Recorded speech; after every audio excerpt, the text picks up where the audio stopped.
to you a little bit about local marketing and some of the things that I did, and we've kind of talked about this before, but things that I did when I was a contractor.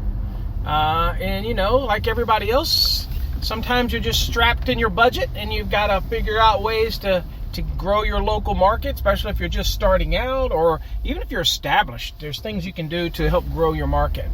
Now, again, these are going to take time. They're going to require you to actually do something. But I want to give you some local tips and things that I used to do and what I recommend to others when I'm consulting with new businesses and people that are just starting out. So, but first, before I do that, I want to thank everybody that tuned in last night to Sparky Mafia podcast. I'm sorry it was not live. I know that's a Debbie Downer. Y'all like it when I'm live. Next week it will be live. The reason is that I was sitting there and I said, you know what? I had a conflict in the afternoon, so I said, you know what? I will go on and just record this one since Angry wasn't going to be on the episode, which originally he was going to be on the episode. But because of a last-minute change to the episode to deal with the Bill Snyder drama, I wanted to, and I don't even know why I did a podcast, to be honest with you, on Bill. I wanted to set the record straight, but the dude's got like less than 1,000 to 1,500 followers on anything that, you know, his podcast. I mean, we get 300,000 unique downloads a month, and his total listener count is about 1,600 people. So I'm not sure why I gave him that much attention, but it is because he is a cancer to the industry, and most of the educators that are worth anything know this. But anyway, enough of Bill. So I will be back to a live next week. Promise. So anyway, let's get to today's topic on this mobile podcast, because I do get the questions, and I did go live yesterday on TikTok for about an hour and a half answering a bunch of questions that came in through Let's Ask Paul, and I don't guess that's recorded. I don't even know if that's still available or not, but you know, hopefully you subscribe to me over on all of my social media platforms, because you never know when I'll go live, right? And so you want to be able to catch me when I'm live, and I'll talk about just about anything. So anyway, marketing. So when I was a contractor, one of the things that I realized is if I want to grow the business, either you already have contacts that you can just hit the ground running. When we were a contractor, me and my brother, he had contacts because it was a couple years ahead of me. So when we decided to open up AA Electric together, we already had some pre-established contractors, you know. So I mean, it was easier, right? But what happened is, as we grew, and then we ended up separating, and I started, you know, branched out into my own contracting business. I found myself, I moved to another city, not because of my brother, but because I saw a big opportunity about an hour away in a community that was rapidly growing. It was Harrisonburg, Virginia. So I was like, okay, and we opened up a boarding, kennel, and grooming salon that my wife ran. So I'm like, okay, there's business opportunity, and I went with business opportunity. So I found myself having to kind of start over again. And so one of the things that I did is I started the door hanging. Now, that's the first thing I did. So I said, you know what? Until I can get a hold of some really reliable builders that I can latch on to. Luckily, it didn't take me long to do that. But I said, you know what? I'm going to build my service market, because there's money in service work, especially if you're starting out in the business, right? If you're starting out in the business, there's definitely a way to open that door or crack that door, especially if you're new. Even if you want to do it as a side hustle, is spend a little money in making sure you get a good logo, a good design, magnet mounts if you don't have the money to go for a full vehicle, or you're worried about getting in trouble in some other aspect of that. Get a great logo, get a business account for business, so you can try to separate your personal from business. To make it clear early on. Checking account, by the way, if that's what you're going to do. And you want to make sure you get a website. It doesn't have to be fancy, but it needs to be something that you can promote on the stuff that you're going to be door hanging or giving out. Now, let me start back at the beginning. Before you even hang the first door hanger, and by the way, Vistaprint is the cheapest. I don't get anything for that. I'm not promoting them. But it is flat out, unless you have some local printer, you can get door hangers that are made to be door hangers. They hang on the doorknobs and all that stuff for cheap. I'm talking cheap. But the design of your door hanger is very important because you want to intrigue people up front, and you have to know your market. So let me explain my market. So what I was going after was I wanted to increase, I was looking for neighborhoods that were at least 5 years old because I knew that the newness would be worn off by then. And you could try this by targeting, because once they get into a subdivision, you'll know the age of the subdivision, right? Whether you see the kind of construction, how it looks, you kind of get an idea whether this is 70s, 80s, 90s, fairly new. Plus there's things you can go research about it. But it depends on how deep you want to go. Or if you've lived there for a long time, you kind of have an idea of the age of subdivisions or different areas. So anyway, I targeted it, and I created flyers that targeted things like hanging luminaires and ceiling fans and fixing anything, the honey-do list, and spruce up your home with new luminaires, and it changes the feel of the home. And when I came to Texas, I kind of did the same thing, but I also did it with smart homes like the Alexa devices and all that kind of stuff. But I'm talking back in the day, back when I was starting this stuff. So I would try to do that, like service changes, upgrades, those type of things I would try to target, right? Things that were the low-hanging fruit.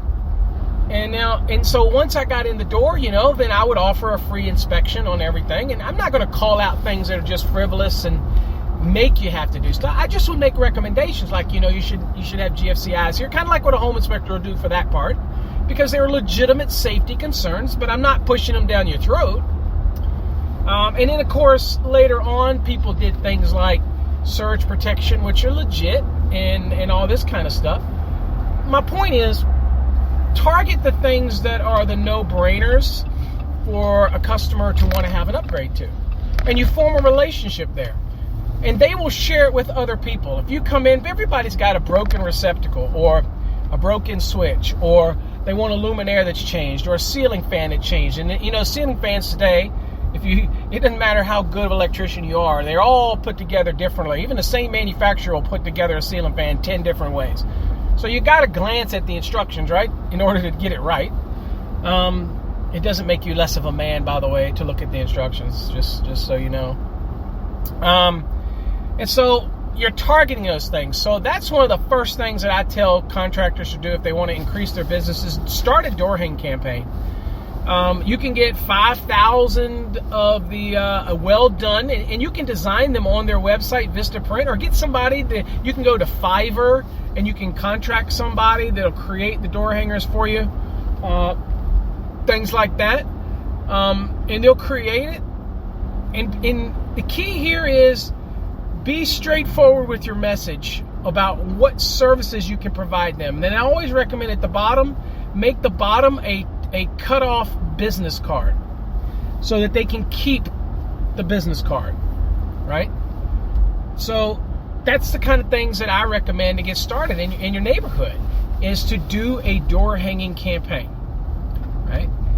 The other thing that I recommend folks to do is always have, I'm a big believer in the new contactless NFC, near field communication type of thing.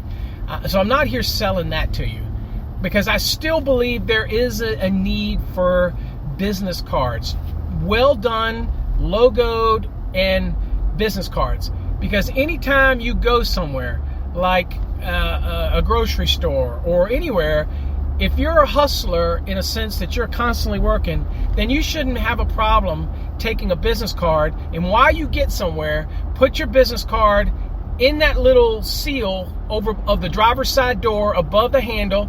Just slide it down in the seal so it's right above where the door lock would be, so that most of the card sticks up behind the seal. So people will see it when they go to open their door. And they'll pick it. Now, they might keep it, they might not do it. But again, it's right there, and majority of them might keep it and put it in, and maybe they'll go, oh, hey, I need some service. The other advice to you is that if you're going to get business cards, don't waste it. In other words, so many people get business cards and they only do one side. Make sure on the other side of the card you put some of the basic services that you provide. And if your market is to target things like service calls and service work and ceiling fans and receptacle replacement, luminaire upgrades, things like that, then make sure those are bullet points on the back side of your business card. I don't know how many people waste print footage by not putting all of this stuff on a card. Now, some people say too much information causes somebody to overprocess. I'm the exact opposite. As long as you're very straightforward about what it is you're promoting on there and keep it short, like ceiling fan replacements, lighting, don't say luminaires because they won't know what the hell that is. Lighting upgrades, all this kind of stuff. Repair damaged devices, things like that. Smart home, whatever it is, they're going to get it, right? And they're liable to call you. And that one call pays for it. So everything after that is just a bonus. So that's why I say it's so important to have your website first, because it doesn't matter whether it's a simple website, whatever, you got to have it. Why? Because it's cheaper to put that URL on stuff than it is to try to explain everything in print.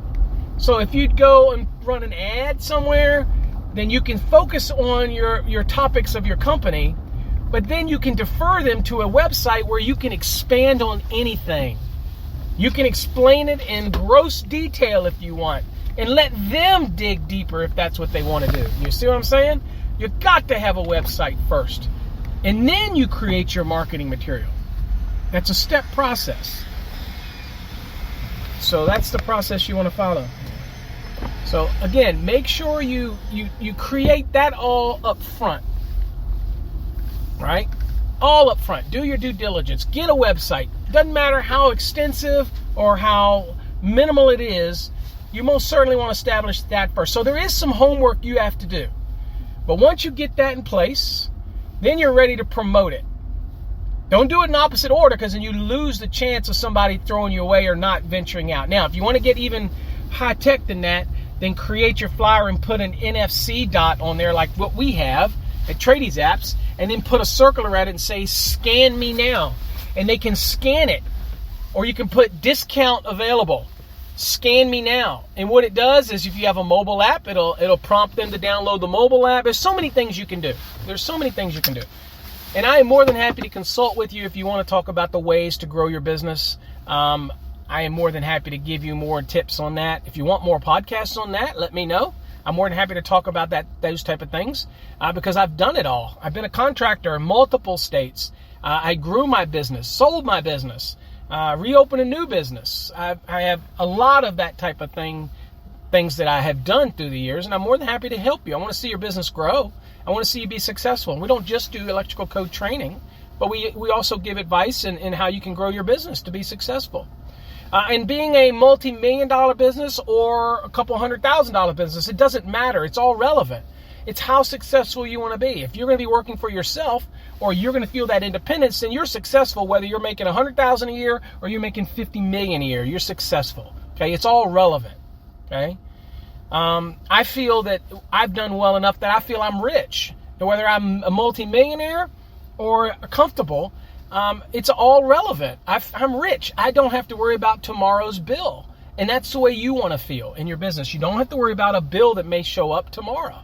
That type of thing. And you get to feel comfortable with your family, your life. You don't have the stress involved in it. And you just take what comes your way.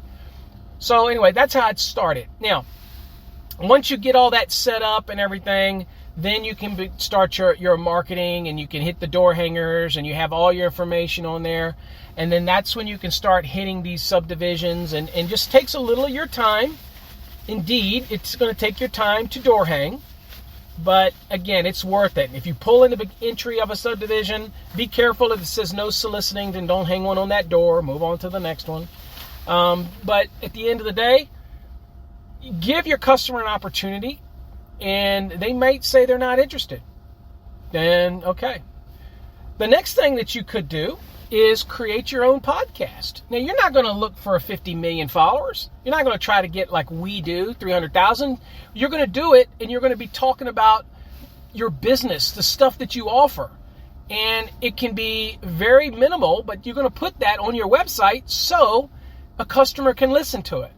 And basically keep the podcast to less than 3 minutes. I know that's kind of odd for me to say as long as I podcast, but you're basically doing a quick podcast on each one of your services. Not on all your services, each one of your services individually. And you start that podcast by, hey, what do we mean by luminaire or lighting fixture or lighting updates? Well, our company can provide your house with all new luminaires to give you that fresh feel, that fresh look. If you're trying to sell your home or you're trying to market it, having that fresh look, other than paint, no better way to bring the freshness out of a house is to update to the modern luminaires, put new switches in, Decora, smart home, Alexa devices, all that kind of stuff to enhance your home's look and feel and increase more buyers. My point is, there's strategic things that you can do, and it doesn't take a lot. You don't have to be a webmaster to do all these things. Today, with Wix and other things like that, the templates are already set up. If you're interested in that and you want me to help you get set up in something like that, just give us a call. We're more than happy to help you. I'll help you, but you need to have a website. You need to have the ability for people to reach out to you, okay? And you need to be able to market your business, and they have to have a place to go and read more about you so that you can expand on your services. Not very detailed, okay? You don't want to get overly complicated. You definitely want to make it very clear what you do. And that needs to be evident right away when you're doing something like a local business marketing, okay? All right, I got a bunch more tips on local marketing, but that's the first thing I'll talk about. Create websites, create that identity, get all your ducks in a row. Make sure you have the licensing you need to do what you need to do, okay? Don't want to get in trouble anywhere. And then target your marketing audience. And if you're just getting in it and you want to do service work, that's a great way to start until you can get to the point where you can get contractors or people under your belt. But now talk about on another podcast, another way that's a low-cost marketing campaign, and that'll be for another episode. So there you go, folks. Door hanging, local, select neighborhoods, at least 5 years or older. Target what you're willing to do. Put that on there. Get your website. Those type of things. And that's how I would start if you're trying to start business for yourself in an area where you're maybe you're well, you know the area well, and that's how you want to create your business. That's some advice I have for that. All right, folks. That's all I got for this mobile edition. Catch me in another one, and I'll give you some more tips on starting your business and a very budget-oriented marketing. Take care. God bless.